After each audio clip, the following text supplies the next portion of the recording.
உபாகமம் 26ஆம் அதிகாரம்.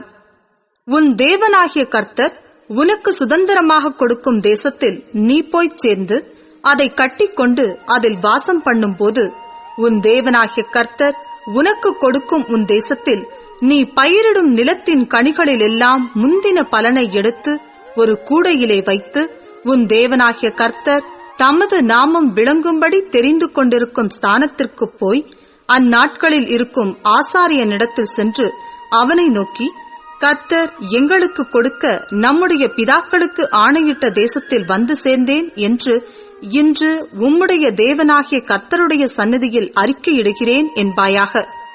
அப்பொழுது ஆசாரியன் அந்த கூடையை உன் கையிலிருந்து வாங்கி அதை உன் தேவனாகிய கர்த்தரின் பலிபீடத்திற்கு முன்பாக வைக்க கடவன்.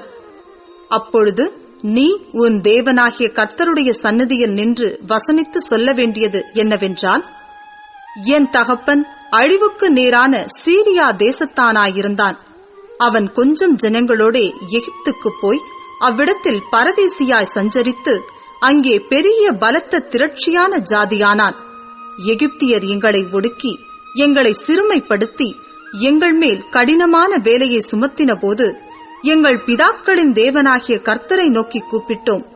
கர்த்தர் எங்கள் சத்தத்தை கேட்டு எங்கள் சிறுமையையும் எங்கள் வருத்தத்தையும் எங்கள் ஒடுக்கத்தையும் பார்த்து எங்களை பலத்த கையினாலும் ஓங்கிய புயத்தினாலும் மகா பயங்கரங்களினாலும் அடையாளங்களினாலும் அற்புதங்களினாலும் எகிப்திலிருந்து புறப்பட பண்ணி எங்களை இவ்விடத்துக்கு அழைத்து வந்து பாலும் தேனும் ஓடுகிற தேசமாகிய இந்த தேசத்தை எங்களுக்கு கொடுத்தார்.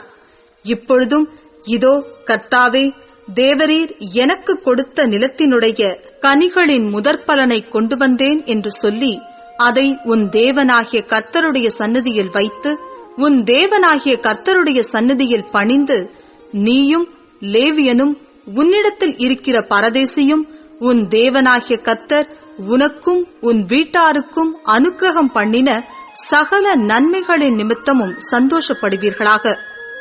தசமபாகம் செலுத்தும் வருஷமாகிய 3ஆம் வருஷத்திலே நீ உன் வரத்திலெல்லாம் 10 எடுத்து லேவியனும் பரதேசியும் திக்கற்ற பிள்ளையும் விதவையும் உன் வாசல்களில் புசித்து திருப்தியாகும்படி அவர்களுக்கு கொடுத்து தீர்ந்த பின்பு, நீ உன் தேவனாகிய கர்த்தருடைய சந்நிதியில் போய் அவரை நோக்கி, தேவரீர் எனக்கு கொடுத்த எல்லா கட்டளைகளின்படியும் நான் பரிசுத்தமான பொருள்களை என் வீட்டிலிருந்து எடுத்து வந்து லேவியனுக்கும் பரதேசிக்கும் திக்கற்ற பிள்ளைக்கும் விதவைக்கும் கொடுத்தேன்.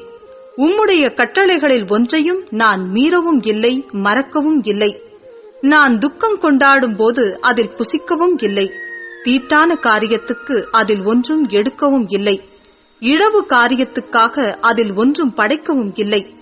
நான் என் தேவனாகிய கர்த்தரின் சத்தத்திற்கு கீழ்ப்படிந்து தேவரீர் எனக்கு கட்டளையிட்டபடி சகலமும் செய்தேன்.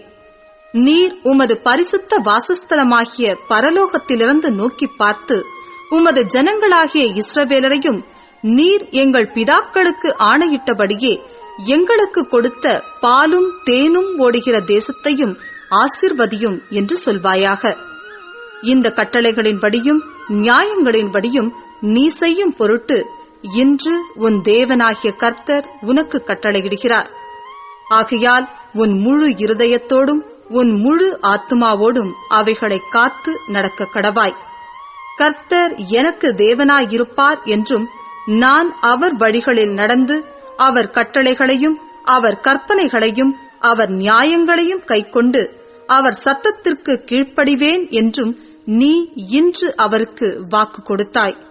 கர்த்தரும் உனக்கு வாக்கு கொடுத்து உனக்கு சொல்லியிருக்கிறபடி நீ என்னுடைய கட்டளைகளை எல்லாம் கைக்கொண்டால் எனக்கு சொந்த ஜனமாயிருப்பாய் என்றும் நான் உண்டு பண்ணின எல்லா ஜாதிகளை பார்க்கிலும் புகழ்ச்சியிலும் கீர்த்தியிலும் மகிமையிலும் உன்னை சிறந்திருக்கும்படி செய்வேன் என்றும் நான் சொன்னபடியே நீ உன் தேவனாகிய கர்த்தரான எனக்கு பரிசுத்த ஜனமாயிருப்பாய் என்றும் அவர் இன்று உனக்கு சொல்லுகிறார் என்றான்.